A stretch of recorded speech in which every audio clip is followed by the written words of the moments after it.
नमस्कार, स्वागत है आपका एबीपी गंगा में। मैं अवधेश, उत्तराखंड प्राइम में आप देख रहे हैं। शुरुआत करते हैं बड़ी खबर के साथ। दिल्ली से बड़ी खबर है, जहां पर मुख्यमंत्री पुष्कर सिंह धामी ने रेल मंत्री अश्विनी वैष्णव से मुलाकात की है। उत्तराखंड में रेल नेटवर्क को लेकर बातचीत हुई है। पूर्णागिरि मेले के लिए देश के बाकी हिस्सों से रेल सेवा शुरू करने की मांग है।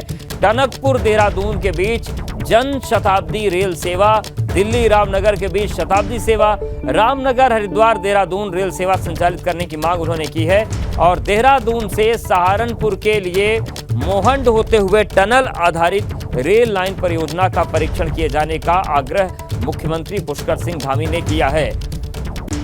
तो सीएम पुष्कर सिंह धामी मिले हैं रेल मंत्री से और उत्तराखंड में रेल नेटवर्क के विस्तार को लेकर उन्होंने बातचीत की है। कई मांग भी रखी हैं और कई नई ट्रेन चलाने की मांग भी की है। पूर्णागिरि मेले के लिए देश के बाकी हिस्सों से रेल सेवा शुरू करने की मांग की है मुख्यमंत्री पुष्कर सिंह धामी ने। इसके साथ ही साथ दिल्ली रामनगर के बीच शताब्दी सेवा, रामनगर हरिद्वार देहरादून रेल सेवा संचालित करने की मांग की। अविनाश हमारे साथ जुड़ गए हैं। अविनाश, ये जो मुलाकात हुई है, क्या क्या महत्वपूर्ण मांगे रही हैं? जी देखिए, अगर बात करें तो काफी महत्वपूर्ण चर्चा हुई है रेल मंत्री और वित्त मंत्री के साथ। खासतौर से अगर बात करें तो जिस तरीके से वाराणसी उत्तर प्रदेश के अंदर धार्मिक शहर है और हरिद्वार के अंदर उत्तराखंड के अंदर हरिद्वार धार्मिक शहर है, तो दोनों के बीच में जोड़ने के लिए वंदे भारत एक्सप्रेस ट्रेन चलाने की मांग की गई है। इसकी मांग प्रधानमंत्री नरेंद्र मोदी से भी की गई है और रेल मंत्री अश्विनी वैष्णव से भी की गई है। इसके अलावा दिल्ली से बेहतर कनेक्टिविटी उत्तराखंड को लेकर के, इसको लेकर के भी रेल मांगी गई है कि वहां पर रेल हो। इसके अलावा अगर बात करें तो ऋषिकेश कर्णप्रयाग जो रेलवे लाइन बन रहा है, उसको लेकर के भी विस्तृत चर्चा हुई है। और इसके साथ साथ अगर बात करें तो ऋषिकेश और कर्णप्रयाग रेल लाइन बनने की वजह से ही वहां पे कई घरों में दरार भी आ गई है, तो उसका उचित मुआवजा मिले, इसको लेकर के भी बातचीत हुई है। वहीं अगर वित्त मंत्री से बात करें तो लगातार जो राज्य में तमाम तरह केंद्रीय प्रोजेक्ट चल रहे हैं उसमें उसकी जानकारी दी गई है और बजट की भी एलोकेशन की मांग की गई है और राज्य स्तर से जो कार्य किया जा रहा है इसकी भी जानकारी वित्त मंत्री को दी गई है। बिल्कुल अविनाश, और अगर हम बात करें पूर्णागिरि की, तो चंपावत से विधायक है सीएम पुष्कर सिंह धामी, तो वहां के लिए भी विशेष मांग की गई है कि पूर्णागिरि मेले से देश भर के रेल नेटवर्क को जोड़ा जाए। जी बिल्कुल, अगर जाहिर तौर से बात है कि जिस तरीके से चंपावत के अंदर ये बड़ा मेला लगता है तो वहाँ पे जिस तरीके से पर्यटन को बढ़ाना है और उत्तराखंड में काफी सारे लोग उस मेले में आते हैं, तो लिहाजा देश भर के जितने भी लोग आते हैं उनको किसी भी तरीके से कोई दिक्कत ना हो, इसके लिए रेल मंत्री से मांग की गई है कि कई सारी ट्रेनें दी जाए और देश भर से जो है जोड़ा जाए हरिद्वार को, इसके साथ साथ देहरादून को, इसके साथ साथ अगर बात करें कारगोदाम को, जिससे कि लोग पूर्णागिरि मेले तक आसानी से पहुंच सके और वहां पे जाकर के इस मेले का देख सके। इससे न सिर्फ उत्तराखंड का पर्यटन बढ़ेगा बल्कि उत्तराखंड की संस्कृति पूरे देश भर में पहुंचेगी। तो इस तरीके की मांग की गई, जिससे रेल मंत्री ने आश्वासन दिया कि ज्यादा से ज्यादा ट्रेन उस दरमियान चलाई जाएगी। धन्यवाद अविनाश आपका जानकारी और अपडेट्स को देने के लिए। वह उत्तराखंड के पूर्व प्रमुख वन संरक्षक राजीव भरतरी की बहाली हो गई है। हाईकोर्ट के आदेश के बाद राजीव भरतरी वन मुख्यालय पहुंच गए, लेकिन शासन की ओर से अभी तक उनकी ज्वाइनिंग के आदेश नहीं मिले हैं। हाईकोर्ट ने अपने आदेश में कहा था कि सुबह 10 बजे से पहले राजीव भरतरी को प्रमुख वन संरक्षक के पद पर ज्वाइन कराया जाए, लेकिन देखिए जब राजीव भरतरी पहुंचे तो बाहर खड़े ही रह गए, क्योंकि शासन की तरफ से कोई सहयोग अभी नहीं मिला है। मैं माननीय उच्च न्यायालय के निर्देशों के क्रम में आज यहाँ कार्यभार ग्रहण करने के लिए उपस्थित हुआ हूँ और मैं जो शासन के आदेश है उसकी प्रतीक्षा कर रहा हूँ और मैं ऋणी हूँ, आभारी हूँ माननीय उच्च न्यायालय का कि वहाँ से मेरे को न्याय मिला। और हमारे ब्यूरो चीफ अजीत सिंह राठी जुड़ गए हैं। अजीत जी, ये जो पूरी तस्वीर है कि हाईकोर्ट कह रहा है कि राजीव भरतरी 10 बजे से पहले मुख्यालय ज्वाइन करें, शासन की तरफ से ज्वाइनिंग के आदेश नहीं है, ये पूरा मामला क्या है? टकराव क्यों हो रहा है? अब देखिए, राजीव भरतरी को मिड टर्म में ही हटा दिया गया था, उनका कार्यकाल पूरा नहीं हुआ था। उसके खिलाफ वो कैट में चले गए थे। कैट से भी उनके पक्ष में एक फैसला आया था कि उनको पद पर बहाल कर दिया जाए, लेकिन सरकार उस फैसले के अगेंस्ट हाईकोर्ट चली गई और हाईकोर्ट से जो रेयर किस्म का आदेश कल हुआ है, ऐसे आदेश बहुत ही कम होते हैं जिसमें दिनांक और समय सब चीज़ें लिखी हो कि इस समय आपको चार्ज हैंडओवर होना है। गवर्नमेंट के वकील ने हाईकोर्ट से ये अपील भी की थी, ये प्ली भी दी थी कि कल छुट्टी का दिन है, कल की बजाय परसों कर लिया जाए, लेकिन हाईकोर्ट ने उसमें अपने आदेश में कोई संशोधन नहीं किया और आज 4 अप्रैल सुबह 10 बजे उनको चार्ज हैंडओवर होना था, लेकिन सुबह वो तो समय से पहुंच गए, लेकिन शासन का कोई प्रतिनिधि या शासन का कोई आदेश इधर चार्ज हैंडओवर करने के लिए नहीं आया। ये पिछले 4 घंटे से जो कार्यपालिका और न्यायपालिका के बीच एक पहेली बन गया है इस पूरा का पूरा मामला। और अभी जो शासन में जिस तरह से मंथन चल रहा है, तो मुझे लगता है कि थोड़ी देर में इस पूरे मामले से बादल छट जाएंगे और थोड़ी देर में कोई ना कोई आदेश आ जाएगा। और उम्मीद ये है कि जिस तरह के सूत्रों से जानकारी मिल रही है कि घंटे आधे घंटे में राजीव भरतरी को उसी पद पर ज्वाइन करा दिया जाएगा जहां पर वो पहले से थे, जिस पद से उनको हटाया गया था, यानी प्रमुख वन संरक्षक। और इसके अलावा हाईकोर्ट ने ये भी कहा है कि जो उनकी चार्जशीट है जो उनको जारी की गई है, उस पत्रावली से, उससे संबंधित किसी भी काम की पत्रावली से वो कोई छेड़छाड़ नहीं करेंगे। तो उम्मीद ये है कि जिस तरह से शासन में लगातार बैठक हो रही है, मुख्यमंत्री बाहर हैं और वन मंत्री भी बाहर हैं, तो इसलिए हो सकता है फैसला लेने में देर हो रही है अधिकारियों को, लेकिन मुझे लगता है थोड़ी देर में ये मामला इसका पटाक्षेप हो जाएगा। जी बिल्कुल। और अजीत जी ये भी जानना चाहेंगे कि ये जो पूरा टकराव है, इसके पीछे का बैकग्राउंड क्या है? ये ईगो क्लैश है या राजीव भरतरी ने वाकई कुछ ऐसा गलत कर दिया था कि शासन उसे नहीं चाहता? क्या असल में पूरा मामला है, ये क्यों हो रहा है ऐसा? देखिए, आपको याद होगा जिम कॉर्बेट में पाखरो रेंज में निर्माण कार्यों और तमाम तरह के कामों में धांधली हुई थी, और उस धांधली के बीच जिम कॉर्बेट के डायरेक्टर और एक डीएफओ और पीसीसीएफ, जब उस समय राजीव भरतरी तो एक चार्जशीट जारी की गई थी और उसके बाद इनको हटा दिया गया था। लेकिन इन्होंने ये प्ली दी थी हाईकोर्ट में राजीव भरतरी ने कि उनको राजनीतिक कारणों से कार्यकाल के बीच में ही हटा दिया गया है। अब चूंकि उसमें कितनी गड़बड़ियाँ हुई है, क्योंकि एक चार्जशीट जारी हो चुकी है, एक इंक्वायरी पहले से सेटअप है, तो उसमें क्या आगे रिजल्ट निकलेगा उसी पर सारी की सारा दारोमदार होगा कि राजीव भरतरी की जांच आगे बढ़नी है या खत्म हो जानी है, या किस तरह के आरोप उसमें साबित हो रहे होंगे। क्योंकि वो जांच चल रही है और आरोप पत्र जो मिल चुका है राजीव भरतरी को, उसका भी आदेश दिया जाना है। लेकिन ये वाकई ये यहाँ उत्तराखंड की ब्यूरोक्रेसी को लेकर के पहला एक फैसला है हाईकोर्ट का, जिसमें इस तरह का आदेश हाईकोर्ट ने दिया है कि कल ही छुट्टी के दिन ही 10 बजे आपको ज्वाइन करना है और शासन को चार्ज हैंड ओवर करना है। जी बिल्कुल। इस मामले पर राजनीति भी जारी है अजीत जी, तो ये कहाँ तक जाएगी? क्योंकि उत्तराखंड में तो राजनीति और नौकरशाही के टकराव देखने को मिलते रहते हैं। रेखा आर्य जी का मामला बड़ा महत्वपूर्ण रूप से सामने आया था, कई और नेताओं के मामले सामने आ गए हैं। तो राजनीति किस तरीके की गरमा रही इस मामले को लेकर? देखिए, एक चीज़ और बताना मैं यहाँ पर आपको चाहूँगा कि राजीव भरतरी इसी महीने की आखिरी तारीख को रिटायर हो जाएंगे। वो मुझे लगता है कि वो अपनी प्रतिष्ठा की लड़ाई लड़ रहे हैं कि उनको कार्यकाल के बीच में हटा दिया गया था, इसलिए उन्होंने लंबी न्यायिक लड़ाई लड़ने के बाद में फिर ये आदेश उनके पक्ष में आया है। और बहुत ही दिलचस्प बात ये भी है कि इस पद पर जो अधिकारी विनोद सिंघल इस समय विराजमान हैं, जो तैनात हैं, उनका भी रिटायरमेंट इसी महीने की आखिरी तारीख को है। तो दोनों ही दावेदार दोनों ही इसी महीने की आखिरी तारीख को रिटायर हो रहे हैं। लेकिन फिर भी क्लाइमेक्स ये है कि राजीव भरतरी को लगा कि अगर बाद के 15 दिन या 20 दिन बाद भी उन्हें खौफ का चार्ज मिलता है, तो ये जो कलंक लगा था बीच में हटने का, ये जो दाग लगा था, धुल सकता है। और ये मुझे लगता है राजीव भरतरी पूरी तरह से अपनी प्रतिष्ठा बनाकर इसकी न्यायिक लड़ाई लड़ रहे थे। जी बिल्कुल। यानी कि अजीत जी कह सकते हैं कि उत्तराखंड में राजनीति और नौकरशाही की जो टकराव होते हैं, कई ऐसी कहानियां बन गई हैं जिसमें अगर मुंबई का बॉलीवुड ध्यान दे तो फिल्में अच्छी बन सकती हैं। ये एक स्कोप खड़ा कर दिया है राजनीति और ब्यूरोक्रेसी ने। बहुत शुक्रिया आपका हमारे साथ जुड़ने के लिए और जानकारी देने के लिए। उत्तराखंड के सीएम पुष्कर सिंह धामी का बड़ा बयान आया है, देवभूमि के सनातन स्वरूप को बिगड़ने नहीं देंगे, ये मुख्यमंत्री ने कहा है। उत्तराखंड में सरकारी जमीनों से कब्जा हटाना होगा, ये भी उन्होंने कहा। और उन्होंने कहा कि अवैध मज़ारों और जनसंख्या संतुलन जो है वो भी मद्देनजर है। शत्रु संपत्ति और यूसीसी पर भी खुलकर मुख्यमंत्री धामी ने बोला है। तो उत्तराखंड के सीएम पुष्कर सिंह धामी ने बड़ा बयान दिया है। उन्होंने कहा कि जो देवभूमि का सनातन स्वरूप है उसको बिगड़ने नहीं देंगे।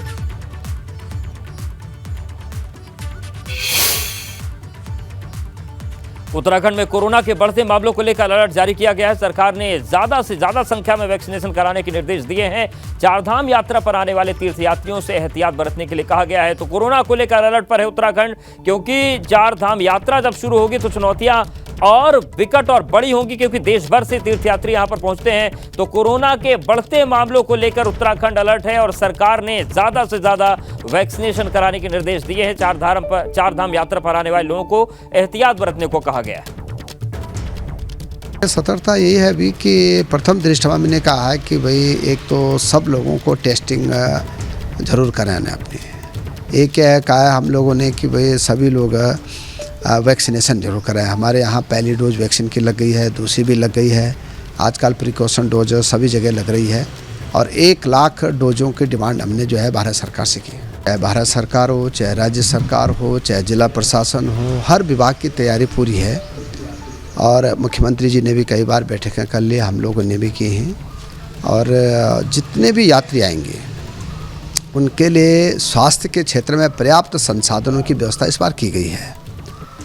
साथ में ये भी है कि कोविड के केस अभी बढ़ रहे हैं, तो कल मैंने बैठक की है और उसमें ये तय किया गया कि एक तो टेस्टिंग पे जोर दिया जाएगा और एक वैक्सीनेशन पे जोर दिया जाएगा, और भारत सरकार की जो जो गाइडलाइन आएगी उसका अक्षर से पालन किया जाएगा। 3 बातें कल हुई हैं और कल ही हमने सारे सीएमओ को निर्देश भी दे दिए। चारधाम यात्रा को महज 19 दिन बाकी हैं। सरकार की तैयारियां भी तेज हैं और रजिस्ट्रेशन भी बम्पर हो रहे हैं। अब तक चारधाम के लिए 8 लाख से ज्यादा तीर्थयात्री पंजीकरण करा चुके हैं।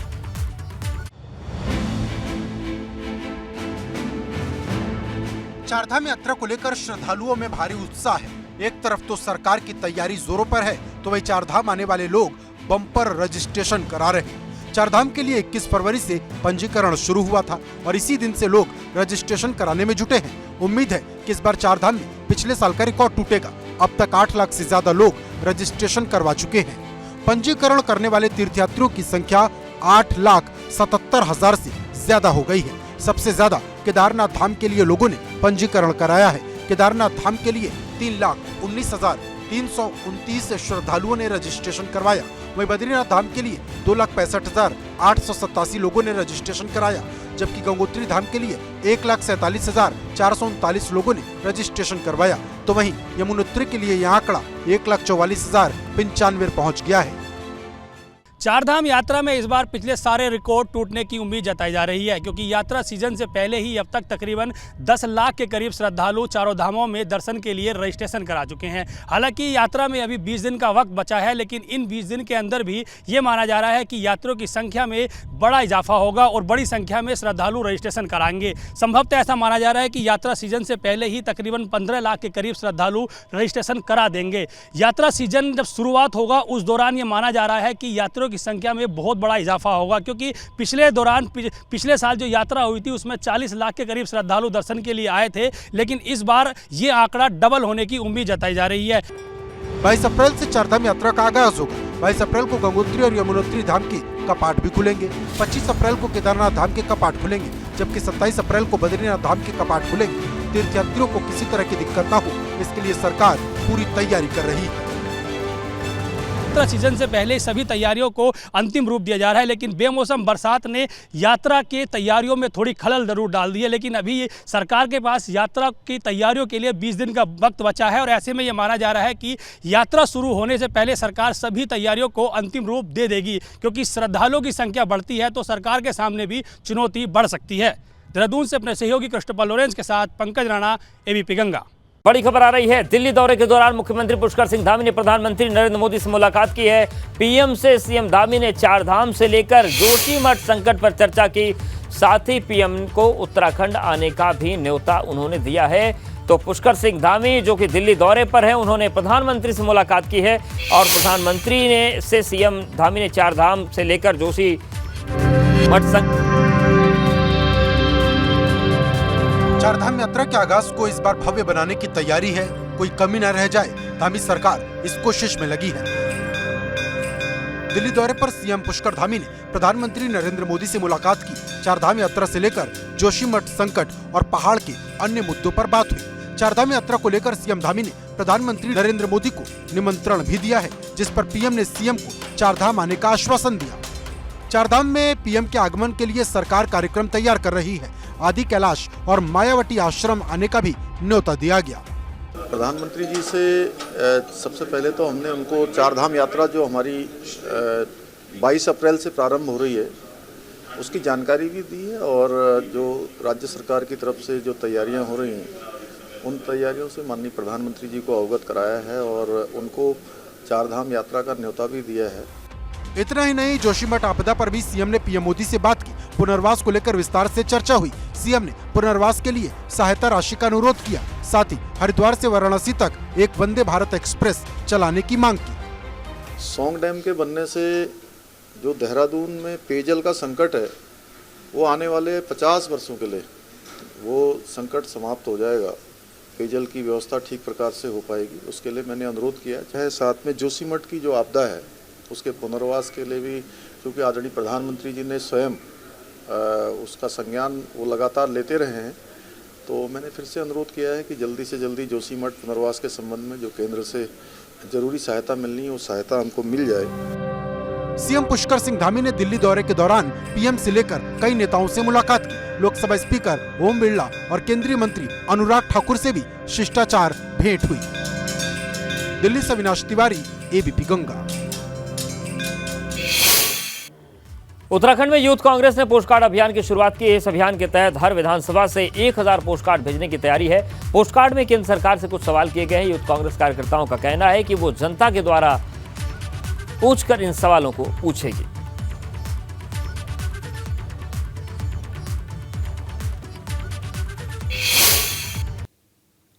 बद्रीनाथ धाम जाने वाला रास्ता बदहाल है। प्रशासन अभी तक सड़कों पर पड़े गड्ढे और सड़क मार्ग की सुरक्षा दीवार को भी ठीक नहीं करा पाया है।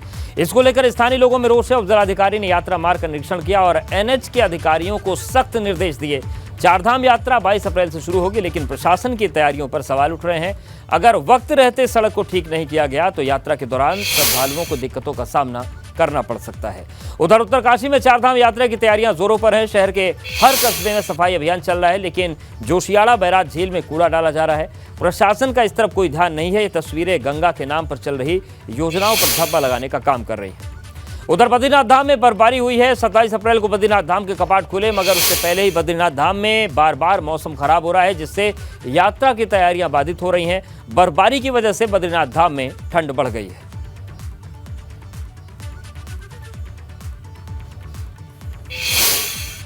केदारनाथ धाम में हो रही बर्फबारी ने प्रशासन के लिए चुनौती बन गई है। केदारनाथ धाम में बर्फबारी से यात्रा की तैयारियों पर ब्रेक लग गया है। बर्फबारी की वजह से भले ही यात्रा की तैयारियां बाधित हुई हो, मगर केदारपुरी की रौनक देखते ही बन रही है। रुड़की के नेहरू स्टेडियम की संवारने के लिए दो मुख्यमंत्री घोषणा कर चुके हैं, मगर अभी तक इस पर काम शुरू नहीं हो पाया। विधायक प्रदीप बत्रा इसके लिए नगर निगम को जिम्मेदार मानते हैं, तो नगर निगम का कहना है कि मामला शासन में अटका हुआ है।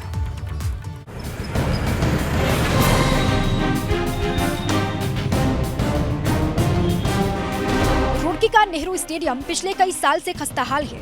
दो मुख्यमंत्रियों की घोषणा के बाद भी इसके सौंदर्यीकरण पर अभी तक काम नहीं हुआ है, जिससे स्थानीय विधायक प्रदीप बत्रा भी नाराज है। शासन द्वारा आदेश आ गया था कि माननीय मुख्यमंत्री की घोषणा नगर निगम द्वारा पूरी करी जाएगी और उसका फंड भी 5 रुपये अलॉट हो गया था, तो नगर निगम टेंडर में क्यों ढील कर रहा है? उसकी DPR बन चुकी है, डिज़ाइन बन चुका है, ड्राइंग बन चुकी है और शासन से अप्रूवल मिल चुका है। तो मैं समझता हूँ कि नगर निगम कहना कि लापरवाही ढीला डाली है, जो इस काम को नहीं होने दिया जा रहा है। विधायक प्रदीप बत्रा ने गेंद नगर निगम के पाले में डाल दी है। अब सवाल यह है कि क्या नगर निगम नहीं चाहता कि स्टेडियम की हालत में सुधार हो? एबीपी गंगा ने इस बारे में नगर निगम के अधिकारी से भी सवाल किया। अधिकारी DPR शासन में लंबित होने का हवाला दे रहे हैं। नेहरू स्टेडियम के संबंध में जो माननीय मुख्यमंत्री की घोषणा है, उसकी DPR शासन में गई हुई है। उसकी स्वीकृति मिलते ही हम उस पर आगे की कार्रवाई करेंगे। नगर निगम रुड़की से जो कार्रवाई होनी थी वो ये थी कि सौंदर्यीकरण का काम नगर निगम के द्वारा किया जाना था। उसके संबंध में DPR बन के शासन में गई हुई है। हमने वहाँ संपर्क भी किया है। जैसे में स्वीकृति मिल जाती है उसके बाद हम उस पर कार्रवाई करेंगे। मामला खिलाड़ियों से जुड़ा है, इसलिए एबीपी गंगा ने इस बारे में खेल मंत्री रेखा आर्य से भी सवाल किया। रेखा आर्य ने मामले की जांच करवाने की बात कही है। नेहरू स्टेडियम के संदर्भ में उसके सौंदर्यीकरण न होने की बात आपके माध्यम से मेरे संज्ञान में लाई गई है। मैं इसका परीक्षण करूंगी और जो माननीय मुख्यमंत्री जी का कथा है ना, उसको हम लोग पूर्ण करेंगे। अब सवाल ये उठ रहा है कि सीएम की घोषणा के बाद भी आखिरकार स्टेडियम के सौंदर्यीकरण पर काम क्यों नहीं हुआ? नगर निगम DPR का शासन स्तर पर लंबित होने का हवाला दे रहा है, तो क्या शासन स्तर पर भी सीएम की घोषणा पर काम नहीं हो रहा है? वजह चाहे जो भी हो, मगर खिलाड़ियों को तो उस पल का इंतजार है जब उनके शहर के भीतर खेलने के लिए एक शानदार स्टेडियम मिलेगा। एबीपी गंगा के लिए रुड़की से विनीत त्यागी की रिपोर्ट। रुद्रप्रयाग जिला भूस्खलन के लिहाज से काफी संवेदनशील है, मगर अब भूस्खलन रोकने के लिए जापानी तकनीक का सहारा लिया जा रहा है। जापानी तकनीक से करीब 32 करोड़ के स्थायी ट्रीटमेंट के काम किए जा रहे हैं और इसके तहत रुद्रप्रयाग समेत प्रदेश के 3 स्थानों पर काम चल रहा है। जवाड़ी के भूस्खलन प्रभावित क्षेत्र में वैज्ञानिकों की मदद से लैंडस्लाइड जोन की मरम्मत का काम किया जा रहा है।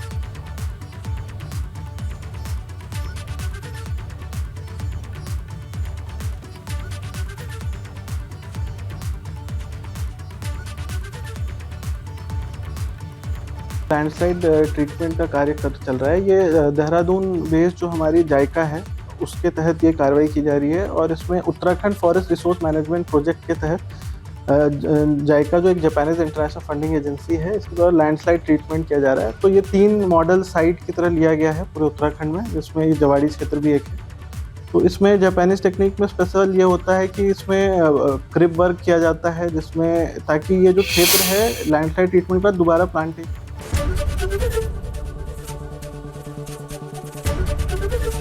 एबीपी गंगा, खबर आपकी, जुबान आपकी।